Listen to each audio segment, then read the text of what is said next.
સુરતના ઉધના આગ મામલે આજે સવારે 5 ઇજાગ્રસ્તોને નવી સિવિલ હોસ્પિટલ લાવવામાં આવ્યા હતા. સવારે એક પ્લાસ્ટિકની ગોડાઉનમાં આગ લાગી હતી.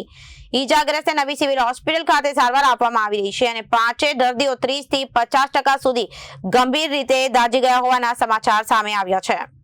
સુરતના ઉધના આગ મામલે આજે સવારે 5 લોકો ઇજાગ્રસ્તોને નવી સિવિલ હોસ્પિટલમાં ખસેડવામાં આવ્યા હતા. સવારે એક પ્લાસ્ટિકના ગોડાઉનમાં આગ લાગી ગઈ હતી.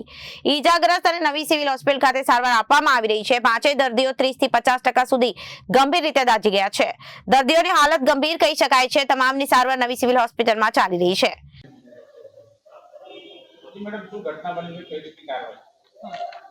ડૉક્ટર શીતલ ખેરડિયા, નવી civil hospital Surat medical officer તરીકે કામ કરું છું.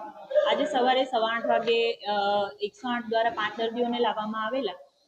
એવું જણાવવામાં આવેલું કે ઉધના રોડ નંબર 3 પર એક પ્લાસ્ટિક કરીને કંપની છે, ત્યાં લાઇટર ક્રશ કરી રહેલા 5 માણસોને અચાનક કોઈ કારણથી આગ લાગતા દાઝી ગયેલા હતા અને તેમને સારવાર માટે લાવવામાં આવેલા હતા. તમામ દર્દીઓને પ્રાથમિક સારવાર ચાલુ કર્યા બાદ સર્જરી વિભાગમાં રિફર કરવામાં આવ્યા છે અને એમની સારવાર ચાલુ છે.